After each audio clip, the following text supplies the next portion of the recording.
Zé, seguir adiante com o programa, então, bloco 2 agora comigo. É, Há uma queda da inflação de alimentos.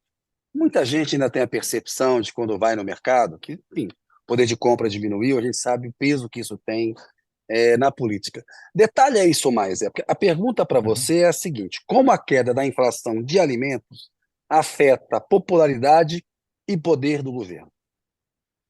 Então, Kennedy, o James Carville, que era o marqueteiro do Bill Clinton, passou para a história como autor daquela frase: é economia estúpido, né? Ele queria sintetizar numa frase a estratégia que elegeu o Bill Clinton, que era candidato de oposição contra o George Bush, que estava no cargo, né, e perdeu a reeleição, porque a economia estava indo mal e ele queria bater nisso. Quando a gente tropicaliza essa frase, Kennedy, tem que mudar um pouquinho, na minha opinião. A tradução para o português do Brasil é o prato, querido. Não é nem o bolso, é o prato. É o Por prato, é o que está quê? no prato. Porque a popularidade dos presidentes brasileiros depende principalmente da capacidade do poder de compra das pessoas. E mais especificamente, da compra de alimentos. Por quê? Você pega o IPCA, né, o Índice de Preço ao Consumidor do IBGE, que é o parâmetro da inflação no Brasil. O maior peso no IPCA é a alimentação. É mais de 21% do total da inflação, que as pessoas mais sentem no bolso. Mais do que transporte, mais do que habitação, mais do que vestuário, mais do que educação. Claro, não é ela sozinha, mas é o principal fator. E tem um segundo fator, Sim. além de ser uma coisa que mexe muito no bolso, ocupa uma fatia grande do gasto. É uma coisa que as pessoas fazem todo dia. Todo dia elas têm que comer. Então, Isso. seja indo no supermercado, na venda ou no bar da esquina, eles vão gastar com alimentação. Então, eles veem isso todo dia, são lembrados diariamente que aquele negócio está subindo, entendeu? Se aqui é uma demonstração, Kennedy, vamos comparar a popularidade do governo Lula em setembro do ano passado com a popularidade dele agora em março. Por que setembro? Porque, segundo o IPEC, né, o antigo IBOP, setembro foi o pico de avaliação positiva do governo. Né? Ele tinha ali um saldo de 40% de ótimo e bom contra 25% de ruim e péssimo. E agora está 33% de ótimo e bom contra 32% de ruim e péssimo. Está empatado, né? Praticamente. Então, o Isso. que aconteceu entre setembro e março? Em setembro, quando o governo estava mais bem avaliado, a inflação dos alimentos acumulada em 12 meses estava em menos 0,8%. Ou seja, a percepção continuada das pessoas era de que o preço dos alimentos estava caindo, estava ficando mais fácil se alimentar e não o contrário. E agora, em março, aumentou 2,51%, o acumulado em 12 meses, né? Então, e vem em alta, entendeu? Todo mês vem subindo mais um pouco. Então, o cara fala, pô, todo mês aumenta, toda semana que eu vou lá no supermercado aumenta. Tá ruim, né? Não tá bom, assim. Isso tá me causando um problema. Estou podendo comprar menos. Aí eu vou dar exemplos mais específicos. Mesmo aquilo que já tinha aumentado em setembro, tipo arroz, que já tinha subido 16% no acumulado de 12 meses em setembro, agora o acumulado é de 28%, quer dizer, continuou piorando, né? Então, é um efeito que vai se acumulando, efeito negativo cumulativo. Feijão preto, estava subindo 6% em setembro, no acumulado de 12 meses, agora 28%. É uma Nossa, muito cacetada. alto. Arroz e É feijão uma é o cacetada. básico da É uma alimentação cacetada. brasileira, tá certo? Sim. A batata, que é o terceiro item do prato, era menos 9, ou seja, estava em queda em setembro, e agora 39% acumulado nos últimos. E assim, isso não é culpa do governo, isso daí é feito da chuva excessiva num lugar, da seca em outro. Concordo, tudo bem, é mudança climática, mas não interessa. Quem paga o pato é o governante de plantão. Exato. Não tem Exato. discussão, entendeu? Pode até não ter culpa direta, mas as pessoas sentem que a vida delas piorou, que ele está comendo menos, está tendo Isso. mais dificuldade de alimentar a família. Então, é esse que é o efeito. Vou dar mais um exemplo aqui. Esse é o mais dramático de todos. É a cebola. Tem gente que não gosta, mas no Brasil, quem cozinha, quem consegue cozinhar sem cebola? Eu não consigo. Estava em setembro menos 27%, tinha caído um quarto o preço da cebola no acumulado de um ano, e agora está subindo 37%, uma diferença de 50 pontos percentuais. É um negócio. Ô, ô Zé, eu faço compra. Comprei cebola essa semana, 12,99. Aí tem uma outra, a roxa, 14,99. Tem uma branca, 16,99.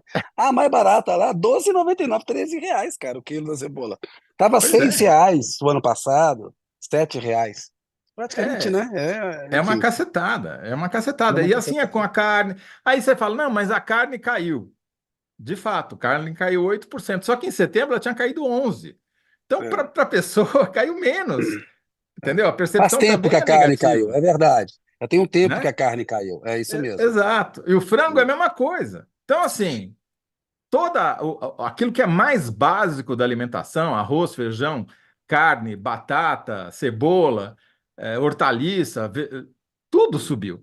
Então, o efeito é negativo. Agora, o que que aconteceu em março? Em março, a variação do preço do custo da alimentação foi negativa em casa, né? Tem alimentação fora do domicílio, que é 5% da cesta, e tem a alimentação em casa, que é 16%, que é o grosso. Caiu quase a metade. Tinha subido 0,95 em fevereiro, caiu para 0,53 em março. Agora, como é que isso impacta a popularidade do governo? A rigor, isso já tinha assim, já deveria ter sido sentido pela população quando as pesquisas de março, que saíram ruins, tinham sido feitas, porque esse índice está atrasado, é lá de março, tá certo?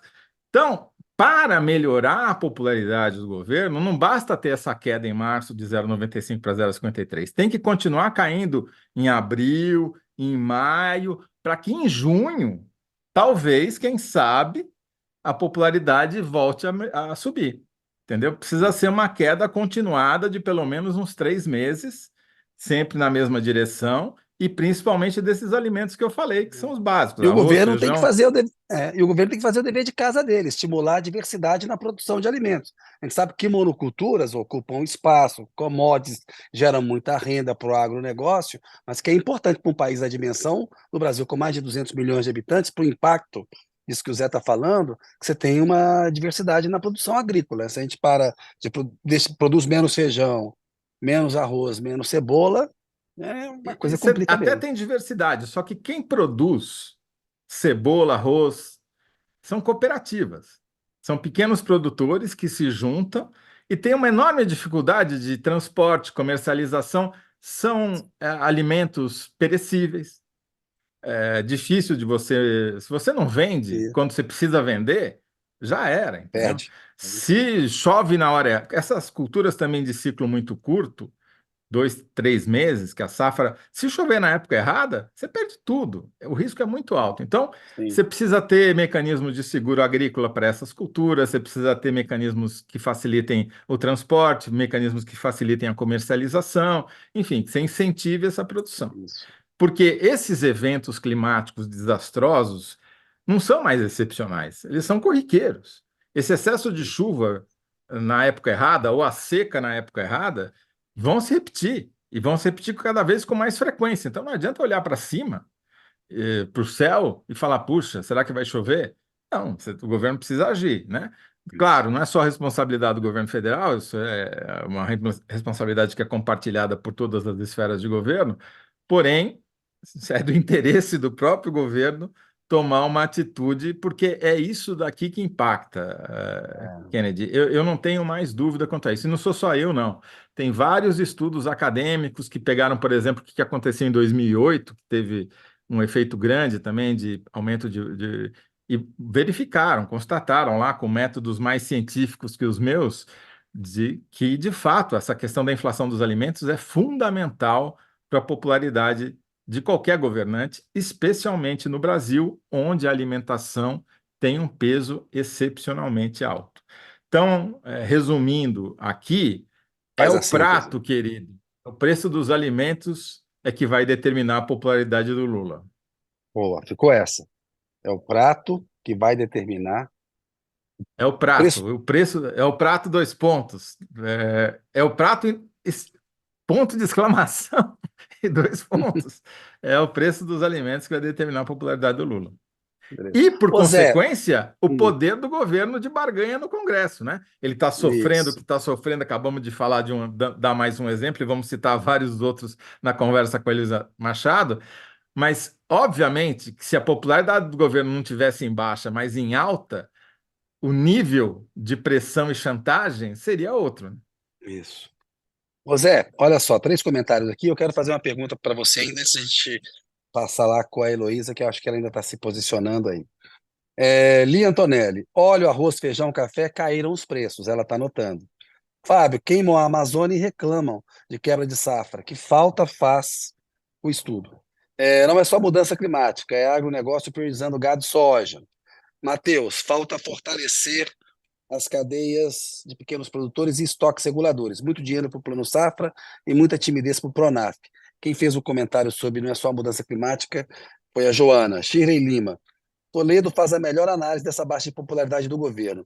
Não é o crente que, aliás, também come. A questão real é a inflação dos alimentos. R$19,90 o quilo da cebola roxa aqui, ela está falando. Ô Zé, rapidamente, porque nós fizemos um programa há pouco tempo e você insistia nessa questão da economia, quando a gente avaliava a coisa da popularidade, mas tem uma teoria assim, a polarização, né? É a declaração do Lula sobre Gaza, é o Lula que não faz aceno para os evangélicos. Qual que é o peso disso? É marginal? Rapidamente, que a Heloísa está aí no backstage. Kennedy, quem tem uma predisposição contra o governo por motivos ideológicos, obviamente vai ser potencializado quando houver uma declaração do Lula sobre algo que tangencia esse assunto. Entre os evangélicos, o Lula, historicamente, é muito mais mal votado do que entre qualquer outro segmento religioso, mesmo entre os católicos, especialmente, e comparado então com sem religião, muito mais.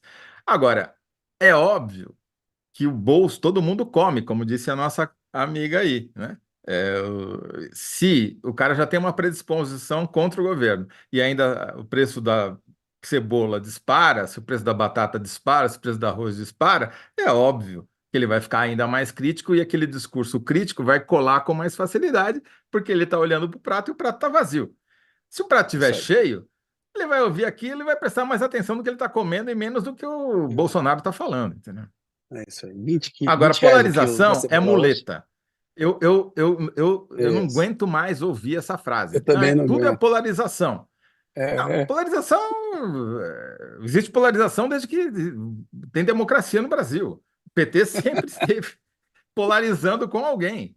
é Não isso é aí. explicação para tudo, não é muleta para o Não, mundo, não é. entendeu? Vamos- Chega. Tá bom, já Chega. deu. Vamos mudar Boa, de. Zé. Aliás, porque Ó, se falar polarização não dá mais, não tem mais jornalismo, né? Porque tudo é polarização, então não tudo é precisa nem fazer programa polarização. aqui. É Tudo. polarização, acabou, É resolveu, a tá explicado. polarização. Próxima. Tem um lado aí que é autoritário, tentou dar um golpe e está polarizando com o outro aí, que é democrata e tal, mas é polarização. Não fazer falsa equivalência. Olha, difícil ganhar vida honestamente, mas vamos seguir adiante.